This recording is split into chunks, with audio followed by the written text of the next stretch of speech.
The podcast you are about to listen to contains at least one of the following: strong language, disturbing topics, abusive opinions, generally things that aren't appropriate for little kids or overly sensitive people. So, if any of that stuff's going to get your nose out of joint, this is your chance to turn it off. Welcome to I Had to Say It, the podcast where I not only say the things I need to say, but the things I think you need to hear. And your feelings, they're not a factor. Hey everybody, welcome to another episode of I Had to Say It. So we're going to start out as we do by saying to Josh, Iceman, Jason, Miss Aaron, Mike, Tabby, Javier, Fitz, McShane, El Jefe, El Devlin, El Morte, the guys at the Weathered Report, and to Billy G and Walt from the B Raw podcast. Thank you for your continued support. You guys mean the world to me, and I really appreciate all that you, all the faith you guys have in me, I guess.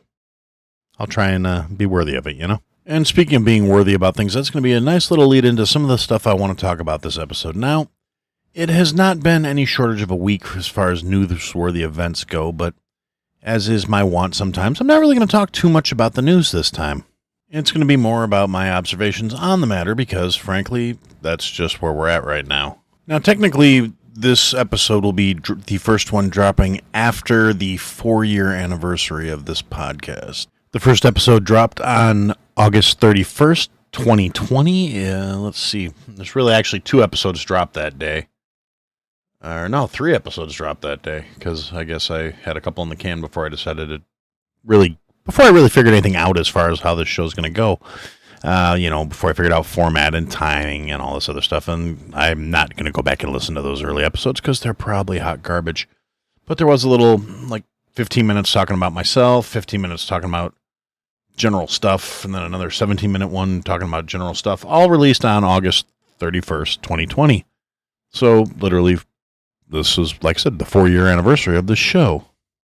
And for those first few weeks, I was putting out 3 or 4 episodes every week, minimum. Sometimes more. That's why my number count doesn't quite add up with the whole one a week that I'm at now. I think the actual number of episodes is 251. So this will be 252. This will be episode 252 of the I Had to Say It podcast, the show with tens of listeners that are some of the best people in the world. They're smarter. They're more intelligent.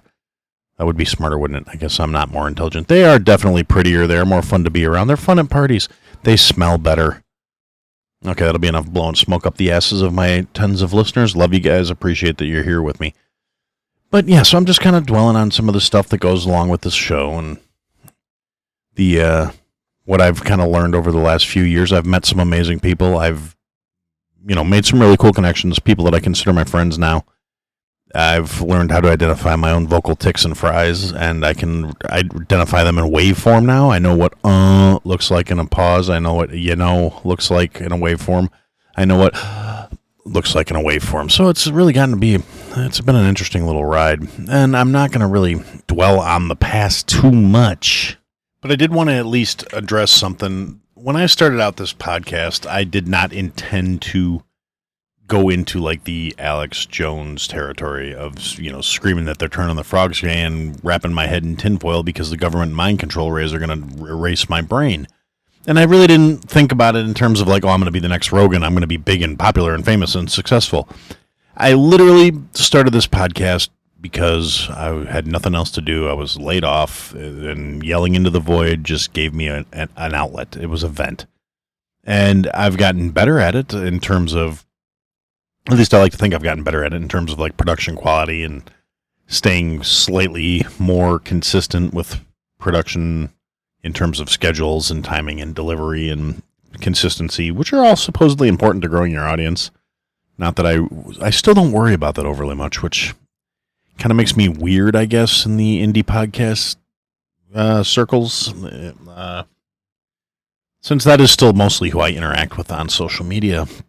Although I've really gotten into a lot of the Second Amendment stuff in terms of who I interact with on X. So do with that what you will. It's just part of the whole direction I think things are going. I think the Second Amendment is becoming more and more critical to defend because tyrants really appreciate unarmed populations, and that's the direction we're going. That's every other communist, globalist horseshit plan involves disarming the population and letting the criminals run free, which You can see it happening in the UK. You can see it happening in Europe. You can see it happening in cities in the United States at this point. You have Denver, Aurora, Colorado. You have New York, Chicago, LA, Atlanta, Philadelphia. All these places where there's huge groups of illegals that are set up shop. In Aurora, Colorado in particular, you've got the Tren de Agua Venezuelan gang that has taken over literal apartment blocks, threatening the residents, making the residents pay them rent to continue to live in the buildings that they've been living in all this time, and terrorizing the population in general. They're assaulting people.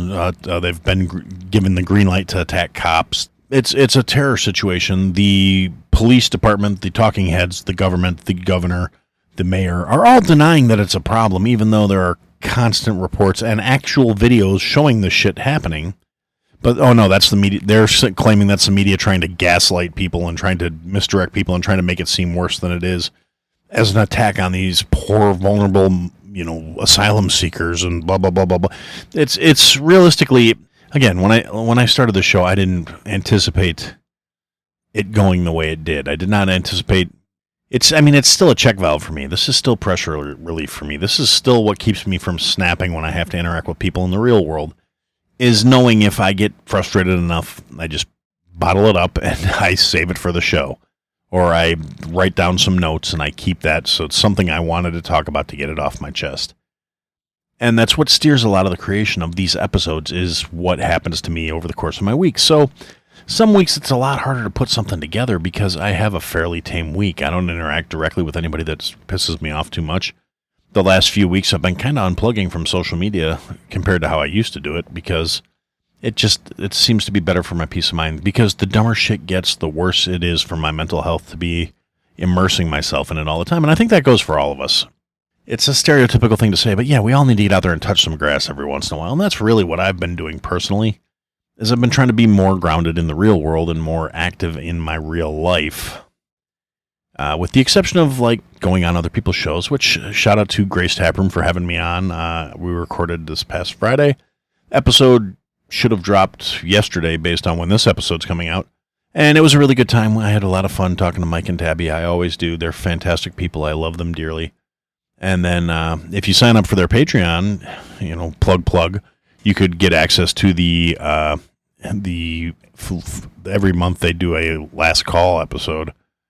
And this one, I happened to stick around after we got done recording, and then we got B-Word to join us for a little while. It was a very entertaining last call, so it's worth a couple of bucks if you want to go over to their Patreon and sign up to be a member and get all the behind-the-scenes stuff and the exclusive stuffs. And yeah, anyway, but yeah, I'm derailing myself. So I never really intended this show to be as political as it's gotten.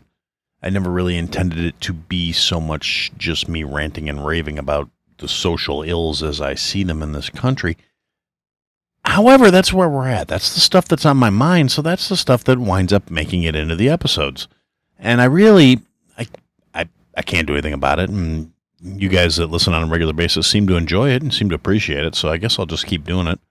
I try to keep it organized and stop it from being too repetitive, but the problem is the same dumb bullshit keeps happening, and the world isn't getting any better. It's not getting any smarter. The dumb fucks are still fucking running the show as far as I can tell. And we've got all this nonsense going on in the world. We've got Camel Toe out here running and stumping her campaign. She finally did a presser, and it was an interview with CNN with the most softball lobbed questions she could possibly have done. Didn't do it alone. Couldn't do it alone. She had to have her emotional support closeted white guy with her for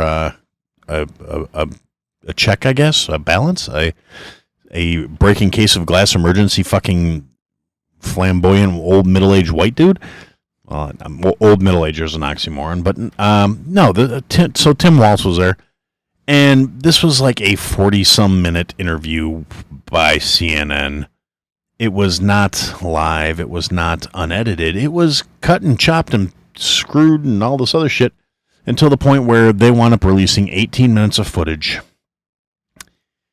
Camel Toe really did not do well at all in this fucking interview, despite what all the paid influencers and all the fucking smooth brain leftist seals want to say, saying, how she was on task, she was on point, she was fucking her usual word salad bullshit self, who talks a whole lot without actually saying jack shit, and just incoherent babbling. I mean, literally lobbed the most softball of questions, like Chicago's slow pitch 16-inch fucking softballs, and she still couldn't get the answers right. The answers were half the time they were in the phrasing of the question, and your average high school sophomore could have picked up on it in a debate class. But oh no, this dumb bitch she had notes in her lap. You could see she kept looking down while she was talking. Normal people don't look down while they're talking, unless you're like autistic and can't make eye contact, or you're trying to read off of something that's in your fucking lap. And I realistically think it was the latter of the two, because I don't think she's on the spectrum. I think she's on drugs and alcohol. She's a slurring, worthless, yammering, empty, vapid, worthless sack of tits that somehow managed to suck, fuck, and fail upwards into running for one of the theoretically most powerful positions in the land. Now, I say theoretically because, let's be honest, at this point, under the current administration, most definitely, the president holds no real fucking power. The president's not the one making the calls.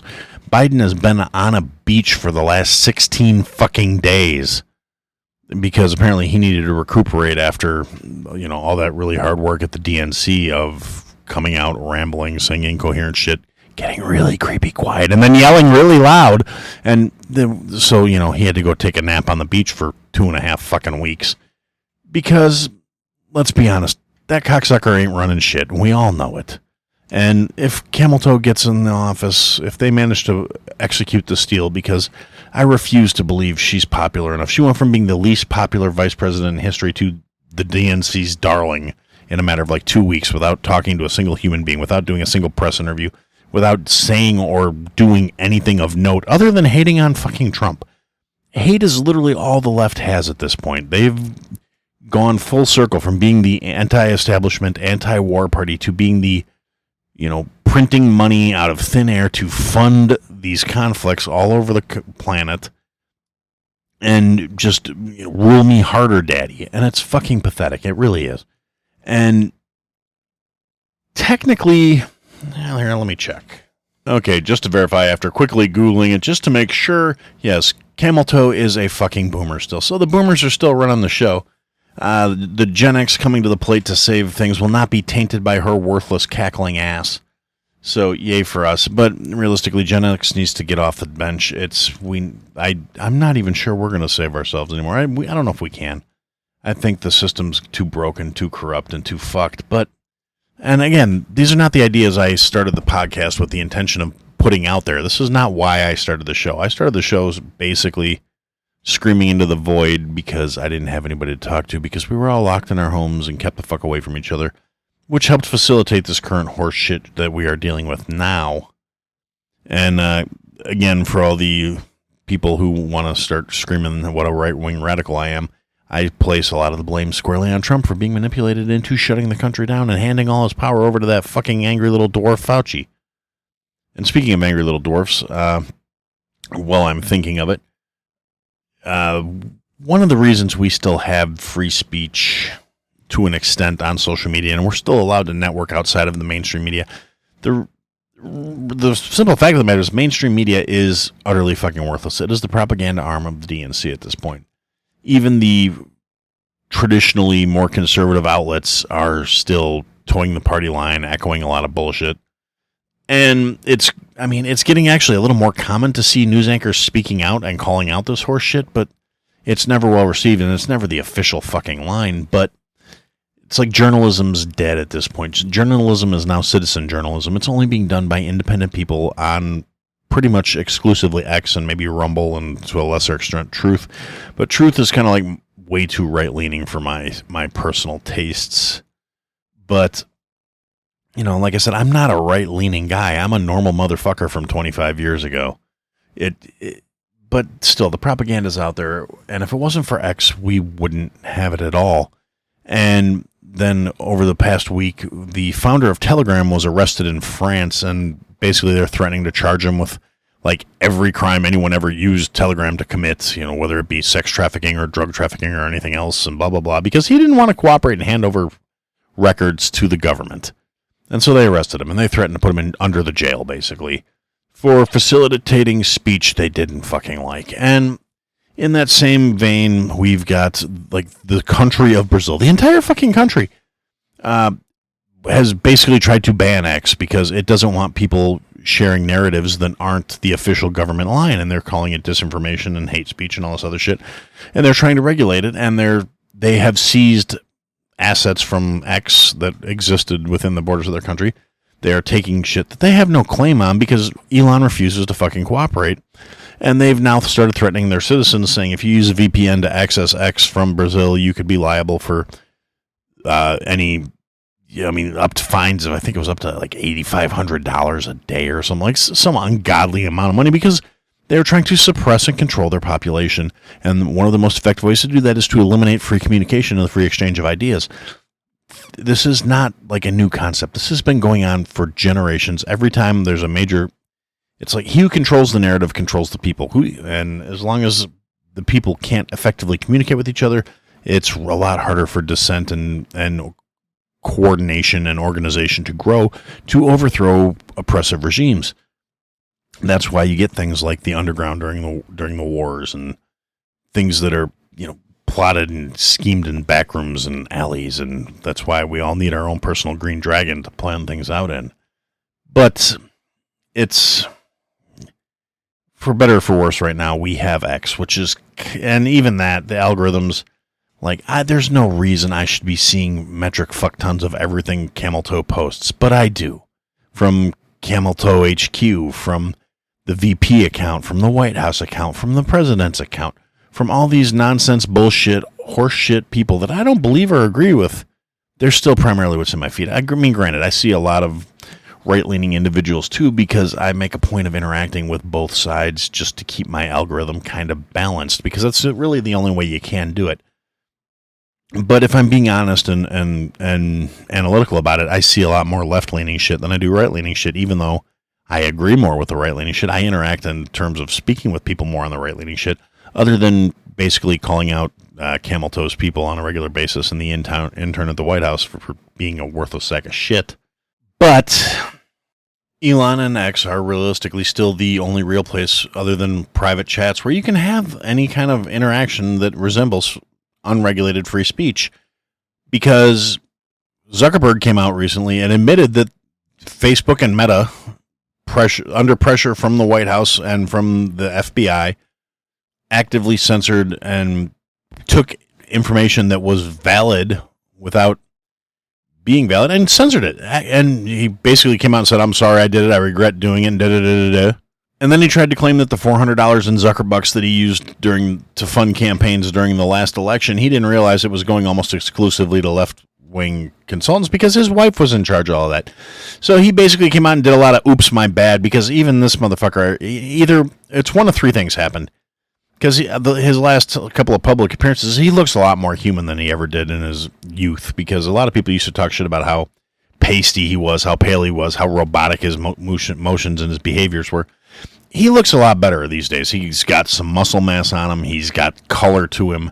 Maybe his testosterone levels are coming up and he's starting to come back to the common sense side because he's back more in tune with where he should be.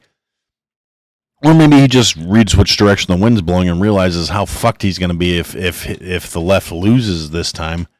And he might wind up in fucking prison for election interference because he came right out and said, yeah, we deprioritized and censored stories about the laptop at the request of the White House or at the request of the Biden campaign. So basically they're coming out and saying, and Facebook is still censoring, and Instagram and all of the Meta suites are still very much censoring conservative viewpoints and non-official thought lines. Don't let them tell you otherwise. But anyway, so that brings me back to, like I said, angry little motherfucker. So Robert Reich, who was the ex-labor secretary under Bill Clinton, has been calling for Elon to be prosecuted, to be thrown in jail, basically if he continues to allow disinformation and hate speech to be spread. So this former government parasite cocksucker has been actively calling for the censorship and jailing of somebody who's doing something he doesn't agree with, pretty much showing how the left feels about your rights as an individual and a human being, and your capability to assess what the truth is on your own by hearing multiple viewpoints and beliefs and ideas. And this worthless, angry little cocksucker, and I keep coming back to that a little because prior to just recently, I never took much of an interest in this fuck stain, so I did not care during the Clinton years about the Secretary of Labor. I did not do any research into this cockrash. Motherfucker's like 4'10". I swear to God, there are pictures. His top of his head comes up to Bill Clinton's fucking nipples. He's an angry little fucking elf, and he's calling for Elon to be jailed because Elon's allowing people to say shit he doesn't think they should be allowed to say. And why anybody would give a fuck what this worthless fucking cocksucker thinks is beyond me. But apparently, enough people think that people need to hear what he has to say that it's getting plastered all over mainstream media that he's doing this shit. And the left really is kind of getting away from anything resembling trying to act like they give a shit about the American values. You've got the New Yorker putting out articles about how the Constitution is a hindrance to the function of the government. It is literally a case of these cocksuckers are saying the quiet part out loud. They're not trying to hide it. They're not embarrassed. They're not ashamed. They are flat out owning the fact that they don't think that the founding ideals behind this country are really what this country needs to keep moving forward. And I expect nothing less from a bunch of fucking commies because that's realistically where we're at. They're not even trying to hide it anymore. Camel Toe's few actual stated positions are blatant fucking communism to anybody with more than a room temperature IQ, because it's these concepts and she's pitched it as well. It's about equality. It's about making sure we all end up at the same spot.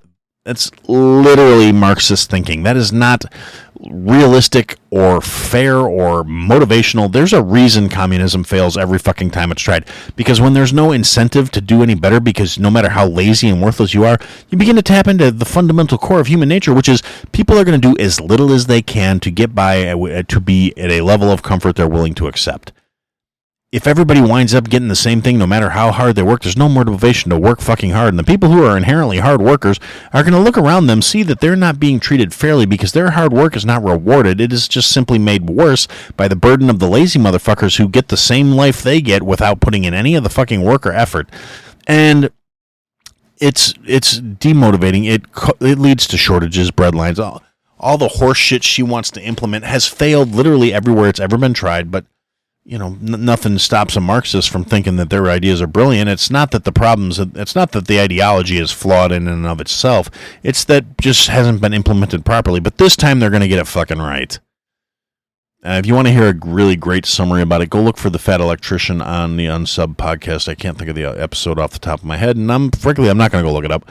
But there was an episode on there where he was talking about, and there's clips of it floating around. You can find the clips on the Unsub social media platforms, where he's talking about communism, and he equates it to a cake recipe that involves trying to make a cake out of shit. And you make the recipe, it doesn't work, it tastes like shit, and instead of fixing the recipe, you burn the house down, you go to a different house because you say, well, it didn't work there, we're going to try it here. You try the same recipe, the cake still comes out tasting like shit. It must be the oven, it must be the house. You burn the house down, you move to another country, you go to another house, you try it, you say, okay, we're going to try this with your oven. You make the same recipe, it still comes out tasting like a cake made out of shit, and you still blame the oven, you blame the house, you blame everything but the fact that the recipe is fucking worthless. And now that's the Cliff Notes version, and I did try to attribute to who it deserves. If you're not checking out, again, Unsub is one of those shows I really enjoy it. All of the primary characters of the show are fantastic in their own right. It's a bunch of guys with way more social media presence than I have. YouTubers, video guys, Brandon Herrera, the AK guy, Eli Double Tap, Donut Operator, and then assorted misfits that come and go throughout the regulars. The Fat Electrician, King Trout, and then a bunch of other guys that are on there a little less frequently, but. Anyway, I digress. I'm getting carried away talking about other shows again. But yeah, like I said, he sums it up really well as to why communism is fucking stupid. But since this country's full of a bunch of worthless people with no drive, no ambition, no real goals, no skill set, no actual plans for the future, no grounding in reality, and frankly, the only way they're going to accomplish anything is by being the useful idiots that the Marxists are so fond of, this worthless, yammering, cackling harpy can be out there saying dumb shit, code switching, talking in her bullshit, fake accents, being half in the bag every time she talks in public, and they're still going to clap their hands and drool and say, yay, she's so brave and she's so stunning. And if you ask any of them to tell you what her accomplishments have been in office, they can't name a fucking thing. If you bring up her record as a prosecutor where she threw a bunch of men in jail on bullshit charges, kept men in past their release dates to maintain a cheap labor force for the government, for the state to have, when she tried to keep an innocent man on death row by denying evidence that exonerated him until she was federally ordered to do so. And they just kind of get that glazed over sheeple look in their face, and then they either call you an ist or a phobe, or they just, I don't want to talk about it, and they wander off to indulge in their blissful shit-smearing ignorance, where they're, I don't even like comparing these people to zoo monkeys, because zoo monkeys are at least true to themselves. They are what they are. These worthless fucks have no real core, no identity, no grounding in reality, no foundation to build upon. So you can't even say they're actually just being true to their nature. What they actually are is a bunch of people who don't know what their nature is, and they're in denial about it, and they have no drive or ambition, which leads them to have no accomplishments or successes. And you have a population that's ridiculously depressed, that is looking consistently externally for validation and for some sort of gratification and release, and they're never going to get it because, frankly, once they've served their purpose, there's no point in wasting resources on these worthless fucks. And it saddens me that the critical thinking abilities just seem to be so lacking in so much of the population at this point. And we're going to have to get to the point, I feel like, where it's, again, where Brazil is being censored because they're under an oppressive regime right now. And they're having literally tens of thousands of people flooding the streets to protest because they're not happy. And at some point, we're going to have to get to the point where the protests aren't bored college kids that are just nothing better to do because they have no real fucking day-to-day use in their lives. So they can afford to take off time to go to some protest for shit that's going on the other side of the world by people that hate them and want them destroyed, to just be worthless, consuming sacks of shit, and that's all they're good for. And I'm, again, derailing my own train of thought. The thing I wanted to talk about, kind of the last thing I'm going to talk about here, I think, is one of the things I used to say it was time for Gen X to come off the bench and for us to do something about this bullshit. And it still might happen. It still maybe could happen. Maybe one of us could actually grab the fucking reins and run with this shit. But on the other hand, I don't know. Maybe we've gotten too complacent. Maybe we've gotten too comfortable. Maybe we drank too much fucking Kool-Aid. Maybe the I just want to be left alone generation is just so comfortable being left alone at this point that we're going to let the morons just march us into World War III or a civil war here because they're going to steal the election and it's going to be the straw that broke the camel's back. Although I keep saying I don't think this is going to end clean, regardless of which side wins. I don't see this ending well. But the other part of me, the part that's more black-pilled, more negative on the balance, says, yeah, maybe we have gotten too complicit. Maybe they're going to steal the election. They're going to instill camel toe. She's going to knuckle under to the one world government regime, the new WEF, the contender for Klaus's throne, has shown himself to be pretty much a giant sack of shit as well. And, no understanding of the common person at all, just this elitist horseshit attitude of, we exist for their convenience and they exist to rule us because that's their God-given right or whatever the fuck it is these fucking pieces of shit believe. And ultimately, at the end of the day, like I said, I worry that somewhere along the lines we got soft. We lost our edge. We stopped being the feral generation. It was kind of nice when I started seeing a bunch of Gen Z social media idiots trying to call us out. And I didn't really see any responses from Gen X other than a few motherfuckers that were just like, trust me, you don't want this smoke. But more seeing the elder millennials coming out saying, no, we grew up with these people and you don't want any problems from them. Sit down, shut up, drink your fucking soy latte and leave these people alone. Do not bring them off the bench because you will not like the results. And maybe we let that comfort our egos a little too much. But I see things going on now where it's like, maybe we did. Maybe we got soft. Maybe we're not going to be the saviors. Maybe we're not going to pull this country out of the fucking tailspin that it's in. I mean, I like to hope we are, but my optimism is getting a little jaded and a little worn away at this point, because saying things like the whining, mewling, wine-drunk, worthless sack of cunt that Eminem turned into, and the fact that I'm even willing to go out there and say, hey, Eminem, blah, blah, blah. Now, granted, I'm not big enough to ever get any attention from that motherfucker, but I'm not the only one saying these things either, because he really has turned into like the fucking wine-drunk soccer mom who calls the HOA when your lawn is too fucking long. And he's really just, he went from fuck you, fuck everybody, fuck this, fuck that, da-da-da-da-da, to like, no, I don't want J.D. Vance and Trump ever using any of my songs because fuck them. And I don't want Vivek using my raps at his rallies because Vivek's still doing it. And there was a time where, nobody wanted any heat from Eminem because the unbalanced white boy was going to just destroy everybody. And now everybody's just kind of like, whatever, get up, get over yourself. Stop being a whiny little bitch. What happened to you? And is that indicative? I mean, there was a time where I was looking at him like he was kind of the poster child for a lot of our generation, where he was, I just don't give a fuck. He's going to say what was on his mind. He was unapologetic. He didn't really judge things based on this, that, and the other. And he wasn't about to censor himself for anybody. To all of a sudden, he is what he is today. And in a lot of ways, it's really kind of a letdown for somebody who's on the younger end of the Gen X spectrum, where it's like, he was somebody that there was a time where I was really into him and I really appreciated everything. I appreciated his skill, his talent, his lyrical abilities, and I just don't give a fuck. I'm going to do what I'm going to do attitude. And somewhere along the lines, all of our heroes have failed us. Rage Against the Machine has become, they were always leftist assholes in terms of they were always kind of, pro-socialist, yada, yada, yada. But, they went from fuck you, I won't do what you tell me, to fuck you, do what you're told, real quick when the whole pandemic thing happened and leading up to that. They're just, leftist shills now, too. And all of our gods have turned out to be disappointments and failures. And we're beholden to nobody but ourselves in one way, but in another way, it's really just kind of disheartening. And now I've made myself sad, so this is where I'm going to wrap it up and say, for now, that's what I had to say. Thanks for listening to another episode, guys. If you liked what you heard, leave a comment, leave a review, leave a rating. Go to ihadtosayitpodcast.com, sign up for the mailing list, interact with the show. Click the links, sign up for the Patreon, join the Discord. Come and interact, be a part of the show. Buy the merch, support your favorite creator.